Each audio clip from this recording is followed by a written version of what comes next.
Hello and welcome to Where You Not Entertained, where two film fans discuss their favorite flicks. I'm Daniel. And I'm James. And we're going to be talking about a Netflix original. I mean, it is a network original, I guess, because they're a network technically. Not what I meant to say, but yes. Yeah. It is. But it's a Netflix original. Yes. Spenser Confidential. Yes. Starring Mark Wahlberg. Yeah. This I was turned on to by you. Yep. I had never heard of it. I did not know it existed. Fair. And so, yeah, I was kind of like, oh, right. Marky Mark's in a B movie. Marky Mark's in a B movie. But, it kind of was. But at the same time, it was good.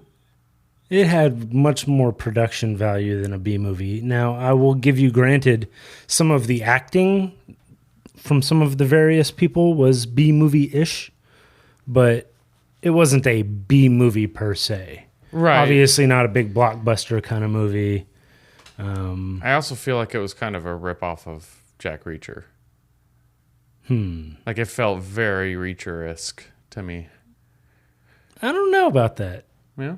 Yeah, I disagree. Okay, fair enough. I think that... I also saw through pretty much... Oh, by the way, we're going to spoil this. Yes, yeah. I saw through most of the plot pieces, like, almost immediately. Well, right. Like, yeah, it wasn't very deep, and it, in fact, foreshadowed it pretty clearly. It kind of wanted to lead you along. Yeah. They make the bad guy pretty obvious, right? Mm-hmm. Like, the overly friendly... The moment he brought him a donut, I was like, oh, he's going to be a bad guy. Yeah, I see. You're a dick. Yeah. I was like, no, you're just too nice to not be the bad guy. Whereas, like, you're too fake. Where the ex-girlfriend, like, I knew she'd be a good guy because she was troubled for our main character to be around. And so you know that they're going to have to work out their differences and be together at some point. Right. Yes. And it just, every single one of those, I guess, tropes kind of came to fruition. Yeah, it was super transparent. I'll give you that. But it was fun. I will give you that. And some of the acting was so funny. great. I thought it was funny, for sure. Yeah. It was definitely humorous. It had lots of humor. And Winston Duke had a lot to do with that. Mm-hmm. He was awesome in this. He was my favorite part. The Mark Wahlberg, Winston Duke, and Alan Arkin, the three of them just made this like weird team that was ridiculous to listen to. I mean, we really could have just had a coffee shop of them talking for an hour and a half or 2 hours, and I would have been okay with that. Right. It would have been pretty close to how happy I was with this movie. Yeah, that's fair enough. But then we would have also missed Posty. Yes, yeah. You gotta have Post Malone for sure. Which is also, so believe it or not, I don't think I had ever seen him in anything like other than maybe some of his music videos. Not maybe, but I've seen him in music videos, but I don't think I've ever seen him in anything else. Not even like a little bit role that I can really think of. I'm sure he's been in other stuff, but not that I've seen. Yeah. But I think he did pretty good in this. Yeah. Like I was kind of surprised. Like, so the very first, his introduction and all that, there wasn't a lot there. Like, there wasn't a lot that you could really... I thought that was a cameo. Yeah. There's not a lot you can really mess up there. Right. Honestly. Like, hey, come sit down, talk to the guy, and then there's going to be a little scuffle, and then that's the end of it. Yeah. But when he comes back, and he did get to jump on Marky Mark's back. Yeah. And shake him. Yeah. Marky Mark's back. He probably hates that. I know, but the first thing I thought of was, oh my God, Post Malone just jumped on Marky Mark's back. I mean, there's like a little bit of like appropriateness to call him Marky Mark then, because it's another vocal artist doing it. Yeah, that's fair. Don't get me wrong, I like Mark Wahlberg. I like his movies. Yeah. I'm a fan. I'm a Mark Wahlberg fan. Yeah. what was I saying now? Thank you. Sorry for derailing you. About how Post Malone, he had that really little part to begin with, but I think you were going on to say that he, Yeah, so like when he comes back and he's trying to get information and hawks with his wife or whatever. I actually think he did a really good job. Yeah. Like he did a good job of acting, not just like, sometimes you see famous people in movies and you're like, yeah, you should definitely stick to what you do because this is not it. Yeah. I feel like he might be able, brush up on some acting chops. He might be able to play bigger roles in some things. Which I wouldn't be a problem with. I like Post Malone's music at least. And yeah. If his performances in movies end up being like this one, then I'd be more than happy to see him in some stuff. Yeah, absolutely. Same thing for Mark Maron. Mm-hmm. Mark Maron, the famous podcaster, got to play a crazy journalist. Well, not crazy, but investigative journalist is what I'm trying to come up with. So everything he's doing is conspiracy theories until it's conspiracy proof. You know what I mean? Right. And so that's kind of what I meant by crazy. He's definitely not played as crazy. He's actually played as really, really sharp. And I didn't even realize it was Mark Maron until like his third scene with him or second scene. So that was awesome. Yeah, I agree. Yeah, no, the cast is really what hit it hard for me. Yeah, I think that, like I said, some of the acting was kind of but I think that for the most part, the main people that had screen time really did a good job. Yeah. They were all likable, the ones that were supposed to be likable. But they seemed to have chemistry, not just, we have to be here together. Okay, how do you say the actor who plays Sissy's name? Eliza Schlesinger? Sure, that. She was actually really good because she was supposed to be unlikable to a degree, but there was something still charming and smart about her and like appreciate. I ended up actually liking her character a whole lot. Yeah, she grew on me. Yeah, I was a little concerned there for a little while. Very much so. Yeah, you are just crazy. She's a lot to handle. Yeah. Yeah. Yes, she was. She's a very intense person. You could say that. Yeah. Yeah. I feel like I've never been to Boston, much less Southie, but I feel like you could probably run into some people in Southie that are kind of like her. You're just like, wow, like you take this like really serious. Right. I'm going to need you to calm down just a little. You have a very big personality. I'm going to stand over here so you don't get any of that on me. Yeah. You don't understand the concept of secrets. Right. Or privacy. Privacy, yeah. Personal space or any of those things. Yeah, so I can say that acting was good. Writing was yeah. But I don't think it was supposed to be that kind of movie. Yeah, right. It was fun to watch. The directing was good. I didn't see anything crazy with directing that I was like, oh my God. To do another comparison, it almost felt like a mix between like Jack Reacher and the other guys. Whereas it wasn't quite as funny as the other guys was, but it wasn't as serious as Jack Reacher tends to take itself. Right. Yeah, I'll buy that. And it had that kind of weird middle ground. Yeah.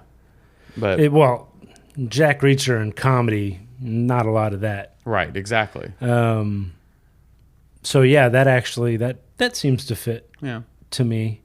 It wasn't so when you made the comparison before, Jack Reacher is much more serious, find the bad guy, get down to the bottom of this stuff. I have a master plan, that kind of deal. Mm-hmm. And this was much more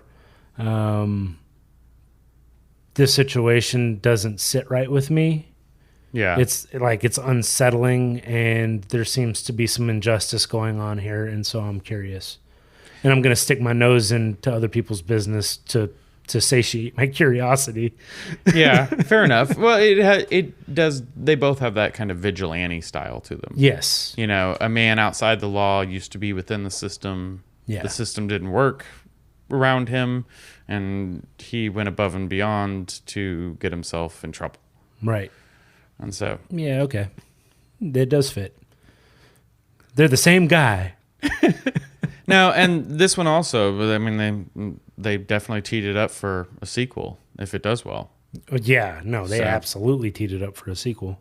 So, I mean, this could go on forever. All you need is a news story at the end of every single one. You're Right. like, huh, he's got something else he wants to figure out. it's like an episode. Yeah, every one of them's an episode.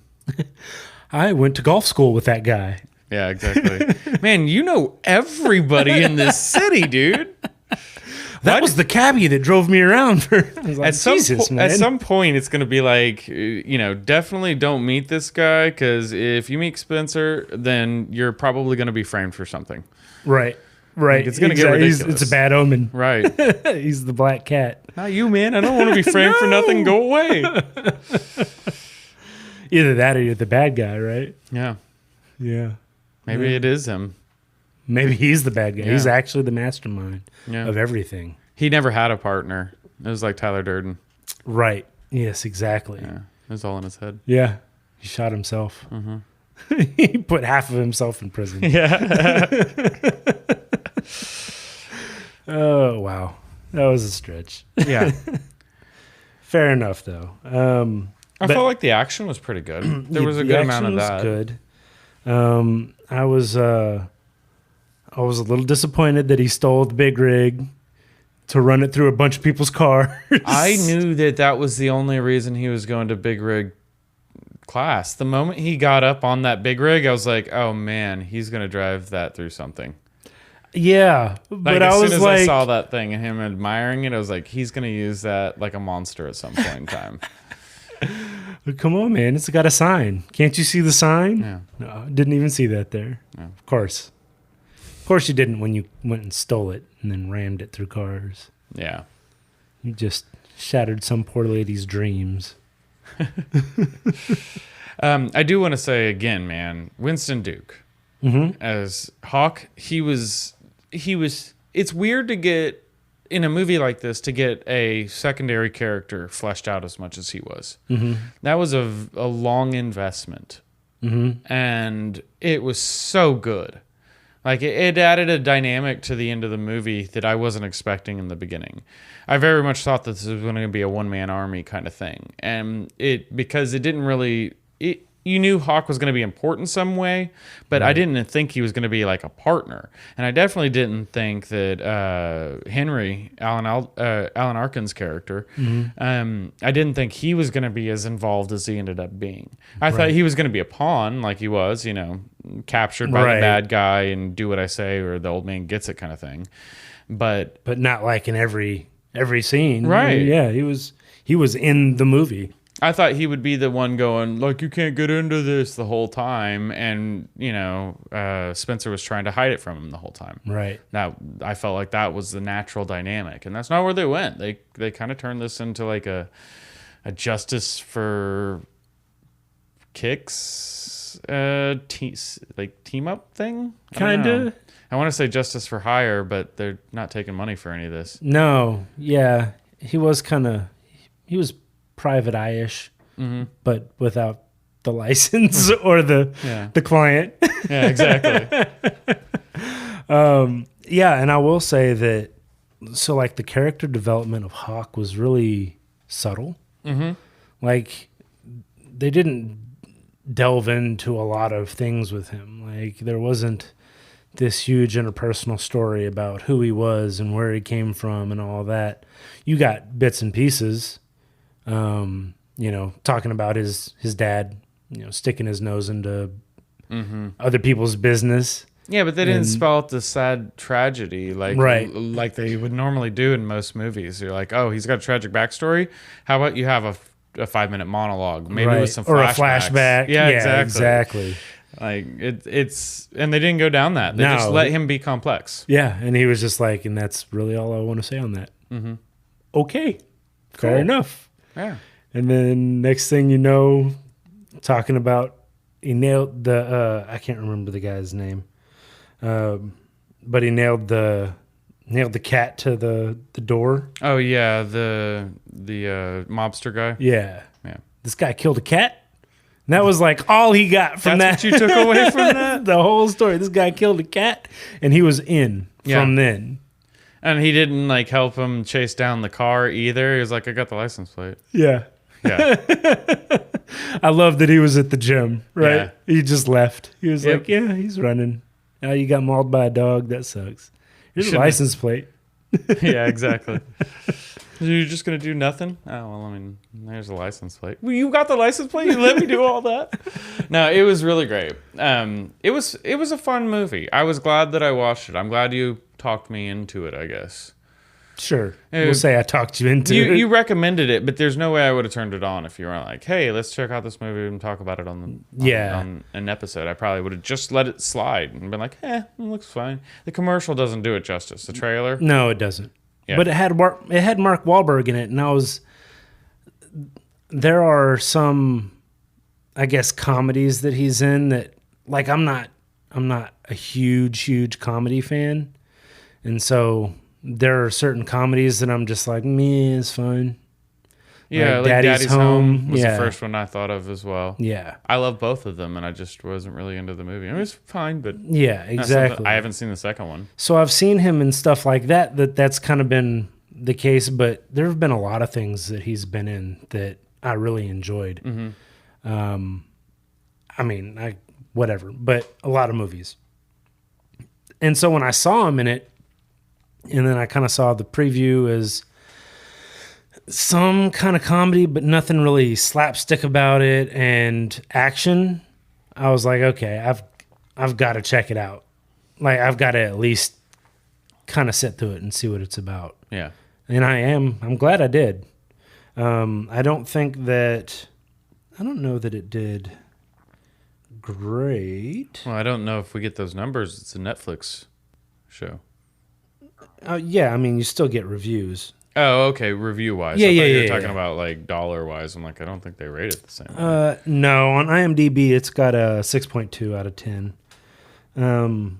So it's okay. That's good. Not great, but yeah. People weren't really just dumping on it. Metascore is a 49. So it got dumped on there. I probably would have guessed that those are about what this movie is. It feels better than that for me because I have a tendency to like movies a lot. Yeah. And by that I mean I like most movies.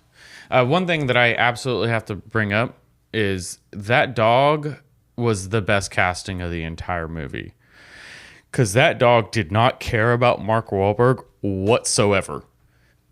Which one? The beagle. That was a beagle, right? Yeah. Okay. Yeah. Or a basset hound. I don't know. Yeah. I think it was a beagle. No, beagles are a little, I think it was a basset hound. Anyway, I don't know dog breeds super well. What? Yeah, but that dog just did not give a F about Mark Wahlberg. And he was so happy to see him. He was even talking in the prison at the very beginning about how he's going to go home and see his girl, see Pearl. his lady. Yeah, Pearl. Yeah. And it turns out it was the dog the whole time. And it just was so hilarious to me because I was like, they apparently did not bond or anything like that outside of the filming because I have never seen a dog care so little about somebody. Well, I guess his role wasn't to like do whatever weird petting ritual to brush off the bad energy. Like that dog probably had like 30 takes of Hawk doing that. He was like, I love this guy. Yeah. This is the best day of my life. We should shoot more films like this. Right. I never thought I'd be a movie star, but I'm down for this. Right. Pets all day. Sign me up. Yeah, I can't find him. Whatever. No, but you're absolutely correct. All right. They didn't seem to be big buddies. Yeah. Which I thought was appropriate and funny. Was there anything else you wanted to cover about this one? Nope, I think that does it for me. All right, then what was your favorite scene, Daniel? So it's just because it was funny. I found it extremely humorous. And as we're in this time of year and it's tax season, I thought it was fitting. But when they are at the table kind of gearing up to go take on the bad guys, and they're loading up the guns, and Hawk grabs the shotgun, and Spencer's like, no, you don't get the cool gun. Right. And he was like, Hawk is the kind of guy that has a shotgun. Spencer does your taxes. All right, I'll give you that one. No, yeah, that was definitely a good part. Yeah. Yeah. So, fun. yeah, I love that. That really hit my funny bone. Yeah, I'm a big fan of like preparation scenes. Right. Before the big battle kind of thing. Absolutely. Those are always fun. It's like the Rocky, like the training montage. I think of Hot Fuzz when they get strapped up. Yeah. That's great. That is a great one too. Yeah. That's really when that movie took off. That movie changed dramatically. Really quick. Yeah. Really quick. Anyway, so what was your favorite scene? My favorite scene was actually the first time you really get introduced to his ex, Sissy. And she finally shows up to the gym when they're there. Oh yeah, and confronts him. And just the way that like Alan Alda's character standing in the background talking on the phone behind a glass, like he's hiding from her almost. Right. Like he needs to put a wall, do it through a phone so that she can't like attack him or something. Right. Everybody's terrified of this woman. It was a really great scene. I think it set up a lot of the future. And so there was something about that, the way that it all kind of tied together. It had your main four characters there for the first time. Yeah. Good one. Yeah. Yeah. She was, yeah. All right. Well, then I think she came in going hard. I think that about wraps it up for Spenser Confidential. If you like what you heard, please like and subscribe and give us all the things online. And join us next time on Were You Not Entertained. Give us all the things online.